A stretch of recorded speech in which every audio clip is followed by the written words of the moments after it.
Good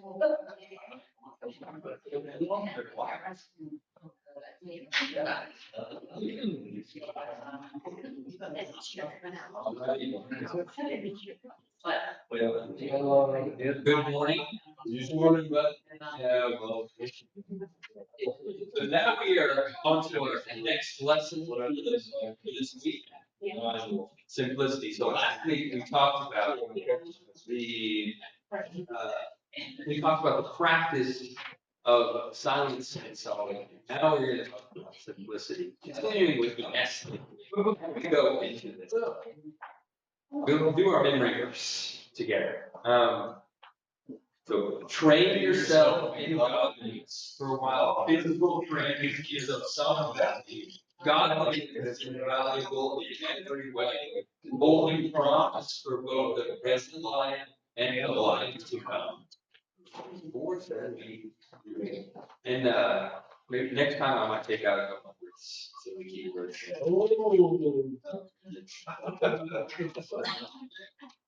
Yes. I can use one. So the so these days, if I remember correctly, I think Milton Bradley in 1860s created a board game, which the name of which many of us are familiar, called the Game of Life.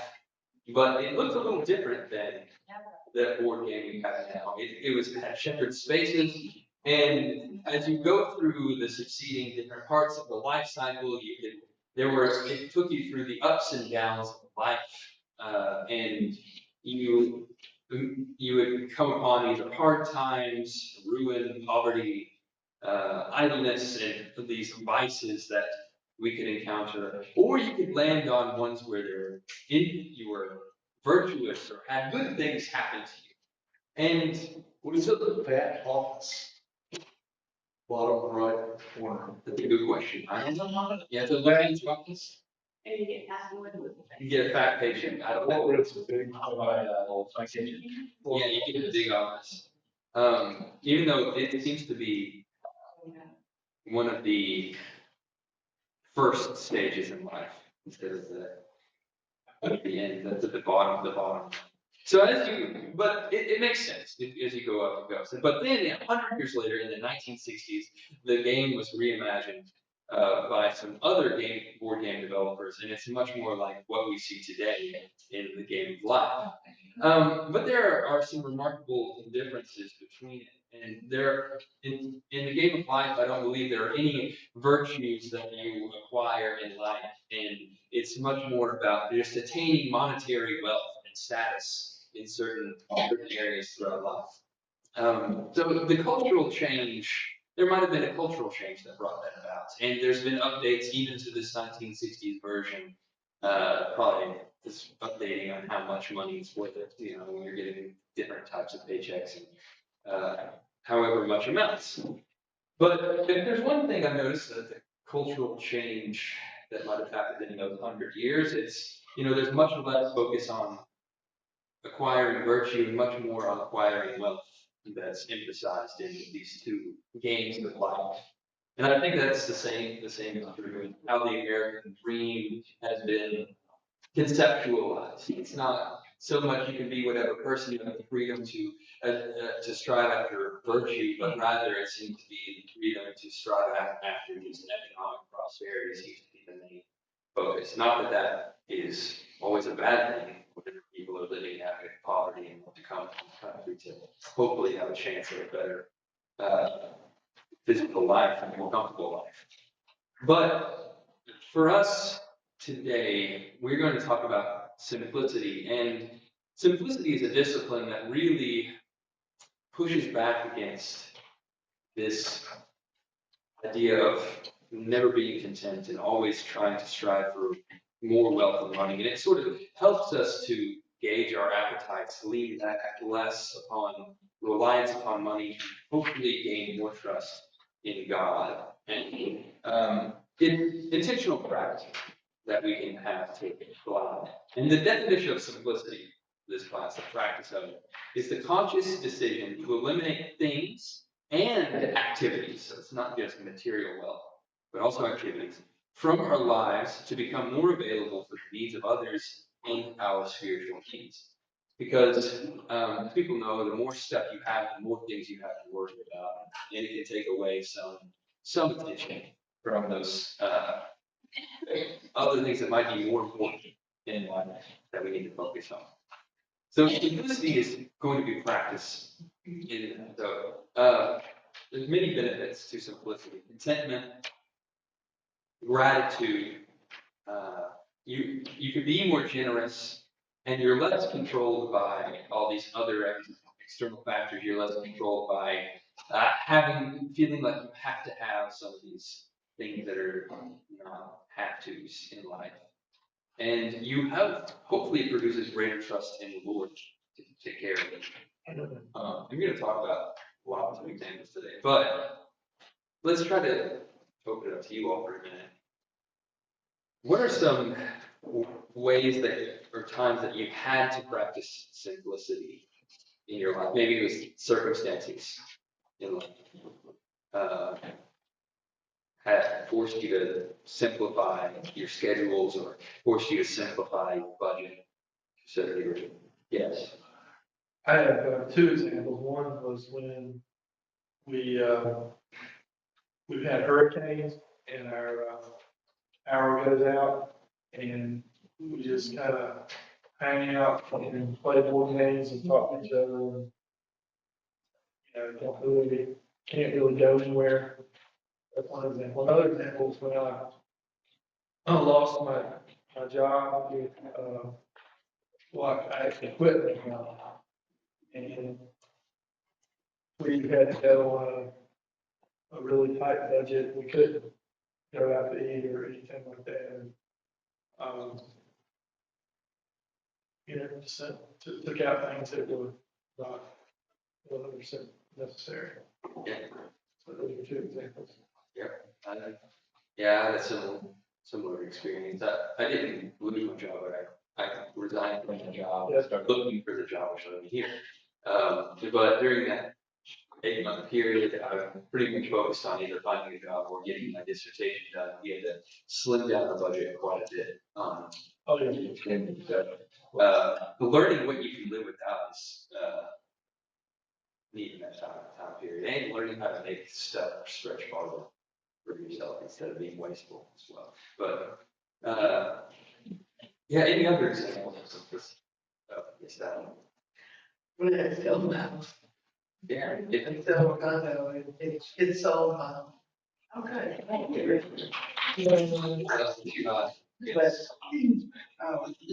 getting rid of a lot of stuff that I don't know. I collected office supplies, don't have to buy it, but apparently I had a lot. The church got all that. But just in general, some of the things that I had accumulated over the years, don't need. Yeah. So I have. Downsizing simplifying can happen, and there are definitely benefits to it, even though it can be hard at the moment to do those things. Having this conversation with our kids, they kind of like can't believe what we did back when, early in life, but we tried to live within our means. And she kept all of my old paychecks. Back when I first moved here, I had $18,000 a year. And I look at it now, and I'm like, how did I ever live on 18,000? Well, we did.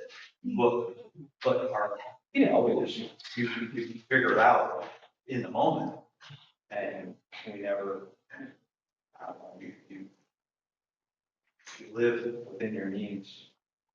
It keeps you from looking at what you can't have. You know what I mean? And how that can really frustrate you and cause issues in your life. It's looking at what others have and desiring to have that. Yeah. It can lead to discontent. Yeah. And it's envy. So yeah, so you're right. I think contentment and being discontent and wanting more. They're that are things that really are center of what this practice of simplicity, intentional simplicity is. So there's several scriptures in the Bible about this.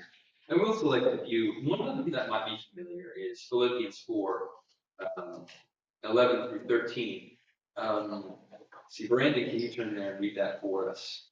And then, let's see, one read that also was read to us, scripture reading a month or so ago, was 1 Timothy 6, 6 through 10. Can someone take that one for us as well?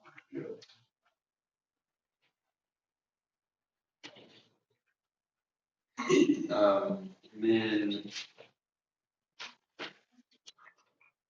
let's see this. 1 Timothy 2, 9 and 10. Can someone take that one? Okay, John. Okay, go ahead, Brandon. You got Philippians 4. I am not saying this because I am in need, for I have learned to be content, whatever the circumstances. I know what it is to be in need, and I know what it is to have plenty. I have learned the secret of being content in any and every situation, whether well-fed or hungry, whether living in plenty or in want. I can do everything through Him who gives me strength. Does anyone remember the context from study about months ago? What Paul's situation Paul is describing, learning. Yeah, so he's learned to live abundantly off the generosity of others, but he's also learned how to live off very, very little. And he's content in either situations. It doesn't matter in which he has as much. But the generosity that was shown to him by the Philippians was something that would be credited to them. It's not that he needed it, but rather that their generosity, their gift to him was actually really, he said it was a gift to God, an offering to him. So this is really wanting us to learn contentment. Paul talks about being initiated into the secret, this mystery of learning the secret to contentment. And that's something that we should also strive to learn. How can you be more content with our lives and not always strive for more material gain and wealth in that respect? And learn to be content in whatever situation you happen to be in. Can you read 1 Timothy 6, 6 to 10? Now godliness with contentment is great gain, for we brought nothing into this world, and it is certain we can carry nothing out. And having food and clothing, with these we shall be content. But those who desire to be rich fall into temptation and a snare, and into many foolish and harmful lusts, which drown men in destruction and perdition. For the love of money is the root of all kinds of evil, for which some have strayed from the faith in their greediness and pierced themselves through with many sufferings. Yeah. So here, the two things that are put into opposition with each other are contentment and the love of money. They're two things that cannot exist in a person at the same time. Right? You're either content or you have a desire for wealth and your money in that respect. And so when people go after one, you usually can't be content with one. It's kind of the opposite of what contentment is all about, wanting to stay within your means. And so, what is it that we should be content with? What does Paul say there? That we should be content. No, there he said even more specifically, food and clothing, which Jesus said something else about food and clothing. We won't turn there right now, but in Matthew 6, 25 through 34, the famous passage on worry or anxiety, Sermon on the Mount, where he says, "Do not worry about your life, what you will eat or what you will drink, nor about the body, what you will wear. For is not life more than food, and the body more than clothing?" And he says later, gives great examples from nature about why we shouldn't worry. And then finally, do not worry about these things. For after all these things, the Gentiles, the pagans seek. But you seek first the kingdom of God, and then all these things that we need for life, that Paul says, food, clothing, food, water, clothing. These things are going to be given to us. We don't have to worry about them, and we don't.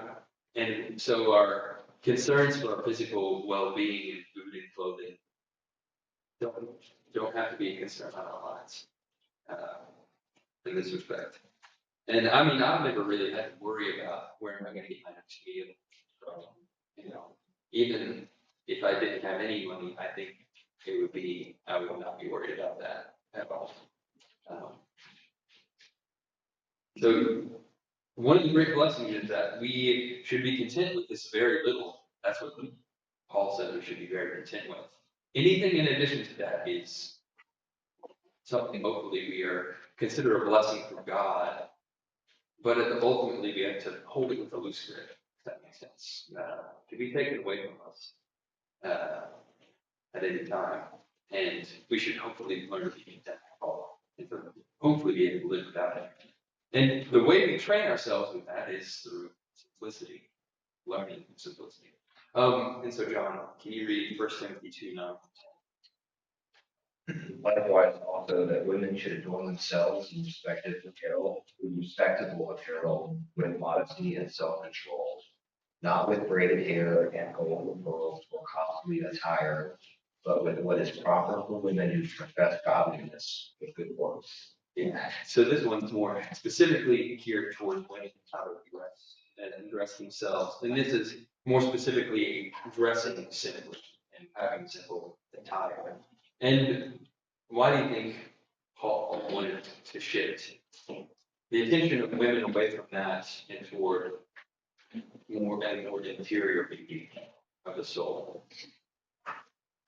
Why did Paul encourage that practice? So let me ask you this, Yes. wasn't Timothy at Ephesus here? Okay. So there was the temple of Artemis, right?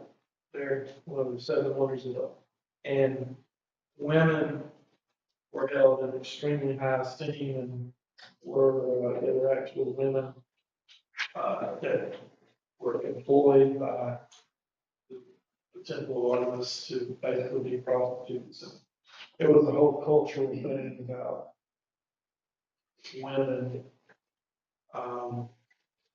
adorning themselves there. Is that correct? Well, women adorn themselves in every place, and they could be I mean, to try to specifically see this against that cultural background, All right. that would be. I think that might be. A little bit. Paul never. Well, I mean, it's possible, but Paul never really hints that's the reason. And sure, women.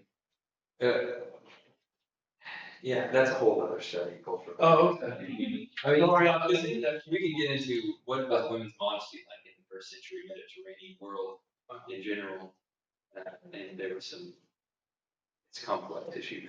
But I will say, to put it simply, I think Paul gets explicit on why he does it more than just this is what the pagans do. It is what pagans do, but he gives a reason on it. Passage. Man is easily distracted, just put it that way. We could be distracted by materials, things, or men could be distracted by women. So I think it's speaking to that we need to be careful about the things that may distract God. Yeah, I mean, part of it could be, he doesn't tell us this, but part of it could be that it's not to distract others through looking at your outward appearance. But he does say that the focus shouldn't be on these outward things, but rather with good works, as is proper for women who profess reverence for godliness for God. So there's sort of the reasons that focus on one kind of takes away attention on the other. Not that, I mean, there's a certain element of that's true. But that's a whole other study for a different time. But he is encouraging simplicity in how you portray yourself as women. And the same would be true to these, men to be ostentatious about their wealth and about their outward appearance either. I think you would say that. I think single out women in particular. Jesus blasted the Pharisees for being certainly on the outside, different on the inside. That's right. That's right. Yeah. Exactly. So, what are the difficulties in practicing simplicity? Social pressure. So that's probably social pressure. That's what is the social pressure that you feel that you can answer this, anyone else can answer too? I think they're worse than odds. So what is the social pressure that we feel for why we complicate our lives rather than simplify our lives? Keeping up with the Joneses. Keeping up with other people. Why do we want to keep up with other people? Okay. We think that we're missing out on something. Yeah. We also want to be accepted. We want to be accepted by others. So we are afraid that people won't accept us if we don't have the same, if you do the same thing they do with their time, which is true. I mean, that's true. I mean, if you do different activities than other people do, they spend their time doing very expensive, luxurious things, and you choose not to do them, it's going to be hard, it's going to be hard to really practice those things with them. Our economy in this country is based on keeping us discontented with what we have. I just bought a new truck, and it's 2026, so I saw a video yesterday of the new 2027 that just came out, the same truck. I wanted it. I'm not gonna get it, but it had more screens, it had screens for everybody. But that's our economy. It keeps money churning through our economy, keeping people discontented That's with what we have. Yeah, the money circulates. Enemy capitalism dead. The worst trait of capitalism is it breeds greedy and it profits off of people's desire for more.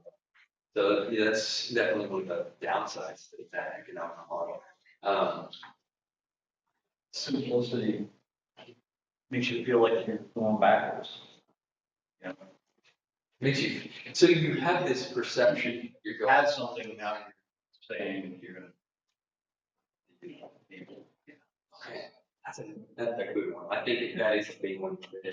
You don't feel that advancement because it would like maybe for those who play games, it doesn't feel like you're leveling up. It feels like you're getting set back levels. Because we think about the game of life in terms of what we have, possessions, the accolades, whatever it might be. So we conceptualize it in our brains because that's the narrative that we've been told by most of society around us is that this is how you level up is by getting the next coolest thing in this area. And for each person, maybe has a thing that they try to do that. Yeah, that's definitely a huge one right there. It's the narrative that it's embedded in. A real simple thing is lose cell connection. You're all of a sudden you're not connected anymore. Like, what do I do with myself? Like, gosh, I'm so bored. Can't get on my phone. I can't. But there's something, if you stay in that long enough, you'll find something else occupy your time, I guess, maybe something more important. Yeah, that's right. Our whole neighborhood lost internet not too long ago. It was like, oh my goodness, no internet. Yeah. It's also, Yeah, so there's a work from home in that neighborhood. For you, you're in trouble. Last year, we lost internet and power at the same time. It was really, really eerie to not have either. It was really quiet and cell phones wouldn't work. There was no power. It's all of a sudden, we were meeting a lot of neighbors because everybody walking outside. What's going on? It's funny to think of when you're bored and don't have, it's funny as you go, do it's like things that people used to do. Yeah. So yeah, It's all, yeah, the difficulties can be, yeah, let's just say there are lots of difficulties in simplicity. I think the psychological difficulty is just huge when I think about it. You're right, and it often feels like it's a setback, and keeping up with other people and feeling socially accepted is also something that is in us as humans, and we try to seek it through this way. Okay. I don't know why that question marked exactly. But we talked about that, and we talked about capitalism, its other disadvantages. People always want more and more, driven by discontentment. And then, as Jeff said, the culture that we're raised in tells us that if there's an economic setback in your life, you're just a general setback, like you're going backwards, even though it might be a way to actually advance forwards if you look at it spiritually in a certain way. And this is also can affect your church's culture too. It might be in the way Christians talk to each other. People, even Christians, want to keep up with each other and what type of material possessions they have. So it's how many times I've been told I need to buy a new truck. I don't think it's going. And then there's the way that you are raised. Some people, I think that those people who are, yeah, it's interesting just looking at different generations and how they view different things. You know, after the greatest generation, growing through the depression, and then you have the baby boomers going through, growing up in a time of great economic prosperity for several decades at a time. It's very, very different than say Gen Z, how the different worlds that they grew up in. It can be, there are differences in the way people are raised, whether you're raised in affluence and you talk, you have a different view of wealth and money, what you need and what you don't. And the practice itself is difficult because, again, it's very contrary to all these other things. To voluntarily give something up, to give up more stuff or more, give up something you schedule, that feels very counterintuitive to everything else for how we are raised in the culture. I'm going to go through some examples right now. So, because one of the things that makes it hard for us to conceptualize what is simplicity is a lack of examples, maybe in our lives of people who practiced it. And so, I'm going to go through some examples, and this one from history. One is a person I know personally, and then I might do a counter example, but Fabiola, she was a Christian woman who lived in Rome in the 4th century, and she died in 399 AD. And she was known for starting the first hospital in the Western world. She grew up. She grew up, but she married a rich man, and then she ended up actually getting divorced, which is not very well looked upon in those days, especially today. It's not great, but back then it's even worse. But so she got divorced because he was an abusive, terrible husband, and eventually she gave whatever wealth that she had and possessed. she was really wealthy, and she gave it all away to start this hospital. And Saint Jerome, who was a very pivotal figure at this time, knew her, and he talked about after she died, he wrote a letter commending her life, sort of eulogy in honor of her. And he talks about all the great things she did by giving up her wealth, living a simple lifestyle, and choosing to care for those who were sick in that hospital. It wasn't that she just started a hospital; she attended to the sick herself. Uh, and here's one of the best passages in. Here's one. It says, "Was there a monastery which was not supported by Fabiola's wealth? Was there a naked or bedridden person who was not clothed with garments supplied by her? Were there ever any in want to whom she failed to give a quick and unhesitating supply? Even Rome was not wide for her pity, either in her own person or else through her agency of reverend and trustworthy men. She went from island to island and carried out her bounty, not only around the Etruscan Sea, but throughout the district of the Volscians, as it stands along those secluded and winding shores where communities of monks are to be found." So what that's saying is she was generous within Rome and clothing everyone in Rome, but also she extended her generosity to islands around the Mediterranean Sea. And he talks about how she decided to live a very simple dress and decided to. She didn't just do this. She was also very taken up with the study of scripture and trying to understand God's word. He has a passage about that. But here he talks about her wonderful life in terms of how much she cared for others. Let's see. She says the counsels of her friends could not hold her back.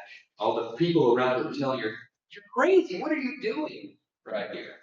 She were telling that. So eager was she to burst from the city of Rome, as from a place of bondage, nor did she leave the destitution of her alms to others. She distributed them herself. She gave away herself. She didn't just tell them, "Hey, do with this how you see fit." She did it herself. Her wish was that after equitably dispensing her money to the poor, she might herself find support from others for the sake of Christ. In such case was she in so important a delay that you would fancy her on the eve of her departure. You would think that she was about to die, like people giving away the wealth before they die. That's how she lived her life on earth. And Jerome goes on even more to talk about how she would care for the sick people and clean up their wounds, things that men would not want to do. Men who would do this as their profession, slaves, that they would say, "I don't want to clean off that person's wound because it's so disgusting, it smells so terrible." She would do that herself. She did that voluntarily. So she's an example. So what fascinates you about the little I told you about this woman's life? What is it that you might find fascinating, or things that challenge you, things you might want to emulate, to take on yourself? I trust she has in God to take care of us after giving away everything, going from that life of wealth to a life of completely 100%.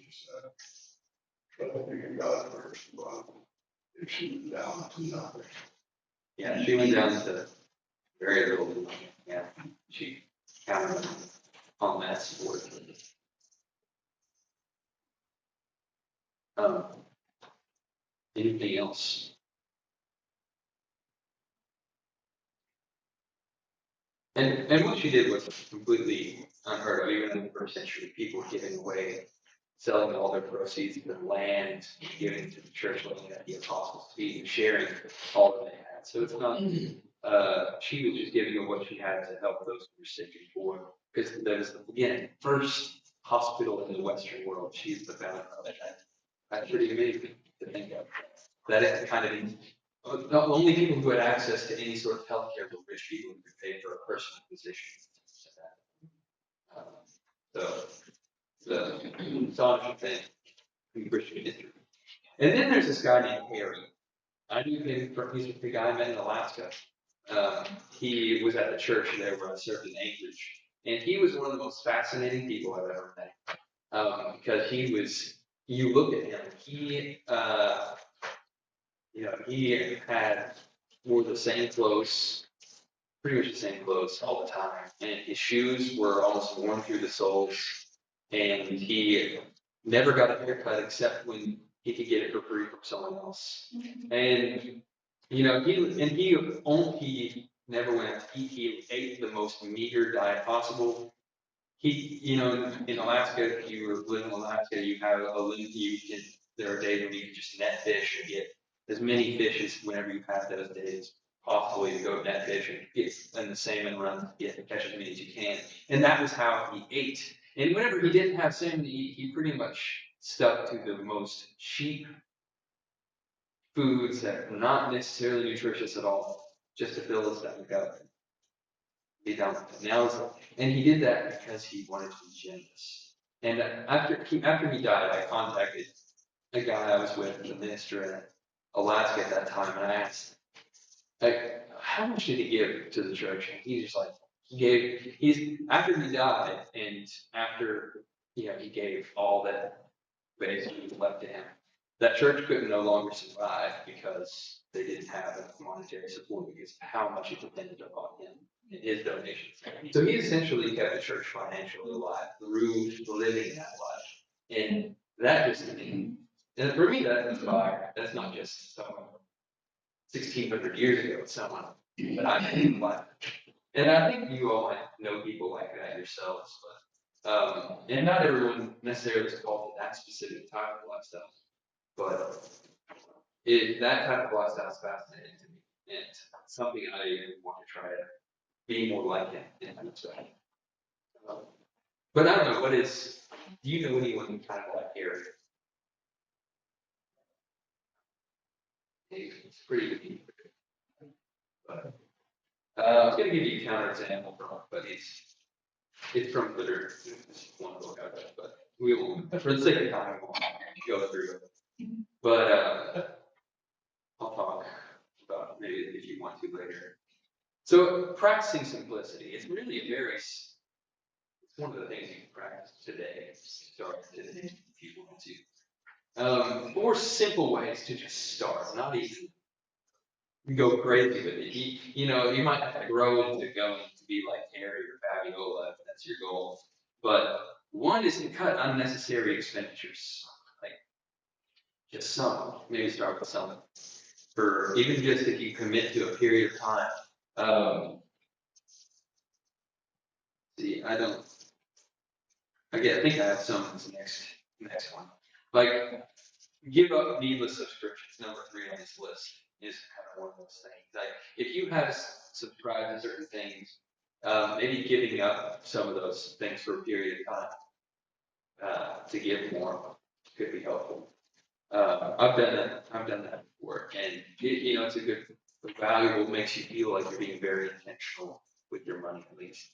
And there's always ways to be better about it, but it's very helpful to think I'm sacrificing to do this. And I lived with a couple in Illinois whenever I had an internship there. I lived with a couple of family, and they were very well off. But they would eat out with them, but he'd give up eating out at least one Sunday a month in order to give more money to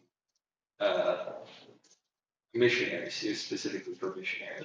So that was one way that they decided we're going to cut back on the expenditure that we had budgeted so that we could give to missions to God's church. And I think that's another type of practice that we can do, just giving up one meal a month, if that's where you would start. It could be one meal a week to do this, and you could practice that with fasting as well, which we already talked about. Eat out less. I mean, depending on what types of groceries you buy, eating out less depends, and also where you're eating out. Might not save you much money, but oftentimes eating out will save you money. Not eating out will save you money. That's one of the things that whenever I didn't have a job, we had things we cut out. We didn't eat out unless someone took us out to eat, or we had coupons or something like that. Um, let's see, going back to practicing simplicity.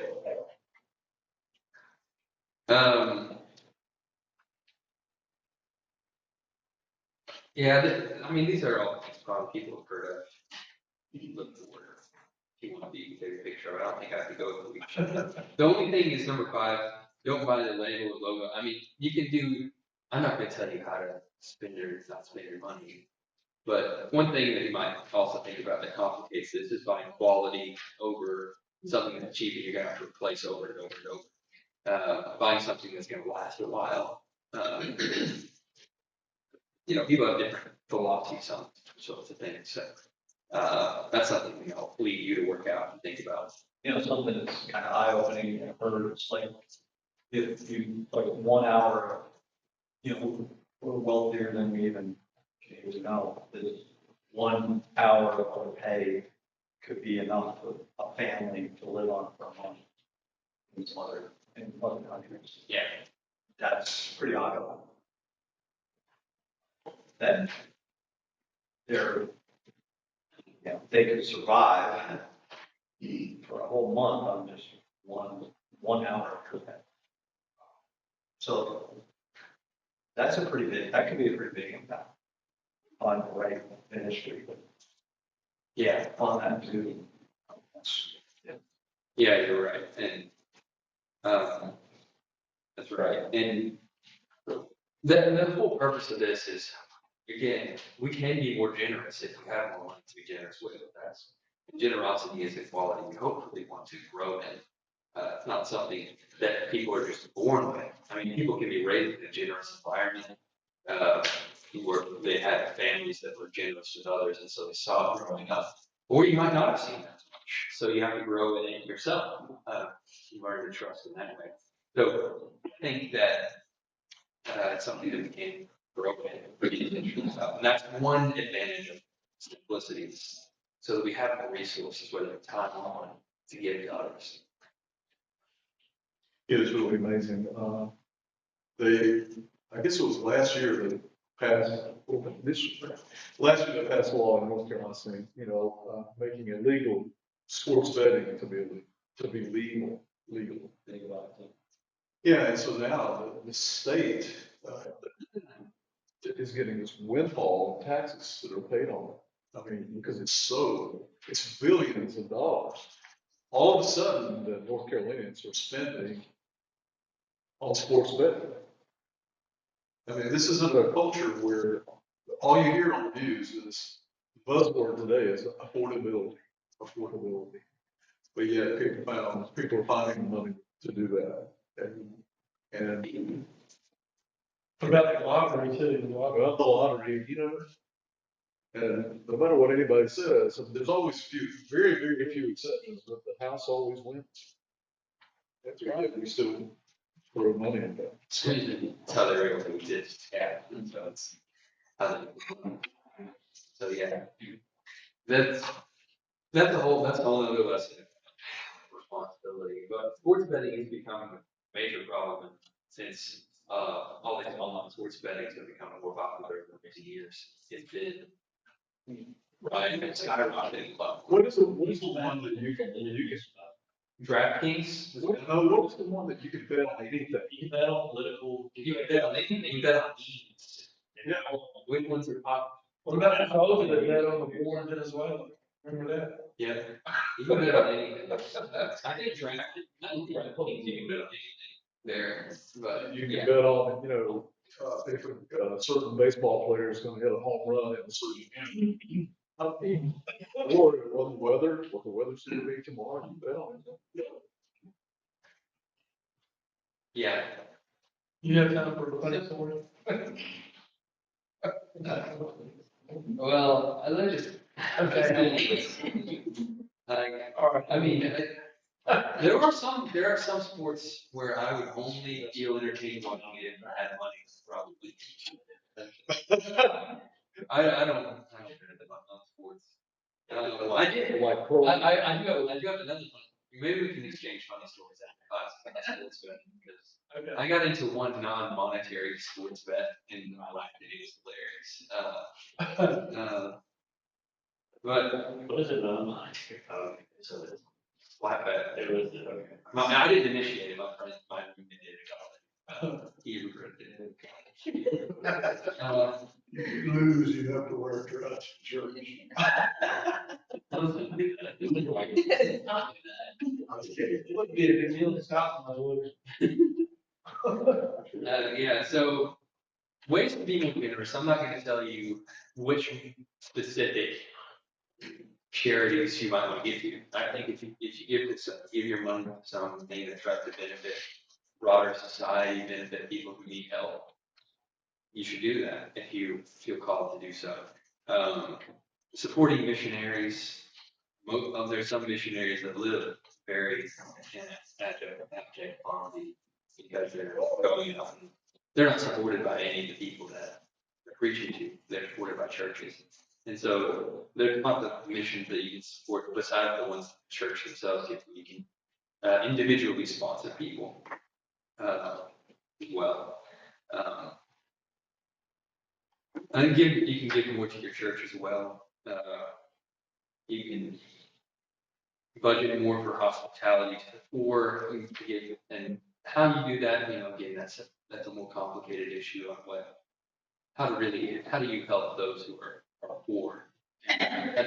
What are more helpful ways that you can do that? I'm sure there are better and worse ways.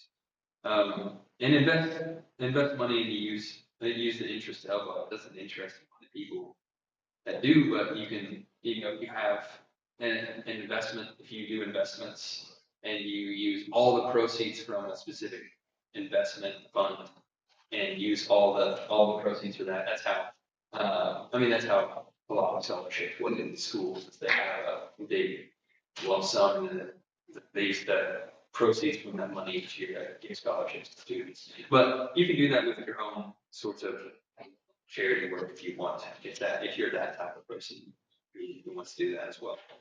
But there are many ways to be more generous that we can think about, and I hope that that's where our mind and heart is going to be set on, and are practicing simplicity. So maybe think about some things in conclusion of this class. Think about some things that we can do. What are some things that you might want to do to practice simplicity this week? What are some things? Actually, let's talk about it. What are some things that we might want to do? Many things we mentioned already. Get rid of stuff. Get rid of. We've been doing that, cleaned out our attic. Yesterday I cleaned out toolbox, giving away some stuff and getting rid of some stuff. Just, after you've lived in a house for 25 years, pack it full of crap. Just so much you can get rid of and so much that other people would love to have. Yeah. And so how do we make it to where we won't, as the Jesus' parable sort of goes, clean out our house and then 17 is coming to it. Fill it back up again. You try to How get do we me sell my house. No, how do we make sure that we don't fill it back up again to where that happens? I know some people that go from like hobby to hobby. It's not but they go from hobby to hobby and they invest all this money and switch 6 months later to what they're interested in. Just constantly buying junk and filling up their lives with it. That's definitely the opposite. I think that's like a spiritual sickness that they have. Because it's not like whenever you observe it in the extreme, tell it's a problem. Some people I've seen get financial trouble. And save all the stuff you're getting rid of for the church also. There you go. There you go. There's a way. Save all this. I got a bunch of stuff we were saying. Yeah. It's funny, because I go in the closet and there's a section of this bit that I pull shirts out. And the shirt will go in the laundry, she'll wash it, she'll put it back on the hanger, and that's the shirt I grab the next shirt. I mean, there's a whole section of my closet that I didn't even touch. Yeah. But to be fair, I said, you need to try on clothes on, but he doesn't want to. Yeah, it's just like. We need to purge. You put the clean ones in the back so you can't. Yeah. I might wear it some days and then. Yeah, it's just, I'm gonna lose weight, where is it? And Exactly, yeah, it's like, oh, maybe I'll be able to do it that way. Yeah, So I think there's opportunity there. The church ourselves. yeah. One fascinating thing I've been thinking about, Rachel really likes thrift stores, and that's why people like them. It just fascinates me, like, thrift stores are nice, because it's like it's the way that you can communally share stuff with each other for a very low cost. You know, what would cost you $50, what can cost you $5 at the thrift store. It just gets used. And especially if it's a mission-driven thrift store like maybe Boca Glory or something, at least it's going, the profits are going to something good as well. So you're helping you're helping maybe yourself out and other people by choosing to buy used instead of brand new all the time. But yeah, there's lots of ways. But the key is to not just save money, but how can you be more generous with it? What is it that we can do with it? And how is it that we can become less dependent on all these other things? How can we live more like Jesus, more like Paul, more like Fabiola, more like Harry, and place? And I try to think of it as examples that maybe one day I can try to do. Can I ask you a question? Yeah. Has anyone here been generous and then God's blessed them on back into it? I mean, like, you think you're giving something away and then, but then God gives you more opportunity. Yeah, Because I think God will bless you if you truly are generous. So there will be other opportunities. I mean, Christ said it's more blessed to give than to receive, like this. So it's whether we might see a material return or not, will be a blessing of some sort. Maybe like that's something you go out and faith on. So Christ said it's true. He is blessed. But I didn't want to say that taking away from your actual question, is there anyone who actually has been blessed in return after giving generously in some way? I can't recall a specific time in the story, but anytime that I have without fail, somehow, whether it's been monetary or something else, I'm always on the back end, unless, like to the point where it's recognizable. Mm-hmm. You know, it's not, I wasn't questioning or Yeah. there. Yeah, and what's great is, I mean, the promise that God has that He will take care of us. We don't have to worry. And I've not even gotten close to that. God has not let me even get close to that. Even when in times where things were a little more tight, things were a little more uncertain in life, I didn't get to that point. Maybe I should have made it more extreme. I don't know, but I definitely those times do help you grow and trust on God. And I don't. Hopefully, things work out. It's not because you're overspending, but rather because you're just trying to really have faith that things are going to work out. While also not being completely trying to be irresponsible and betting away all your money, buying things you don't need. Anyway, are there any last comments before we do the prayer? I think being generous makes you feel good. Yeah. You know, we talked about, I've never really tied any of that into something I received, except the feeling that it gives you to help others. Yeah, and I mean, sometimes you won't feel good. Sometimes you'll like people wanted to get it, and you feel might not make you feel good, but yeah, doing good and feeling good about it is great. It's not that you will be really expecting anything in return. You love the act of doing good itself, being generous. Yeah. All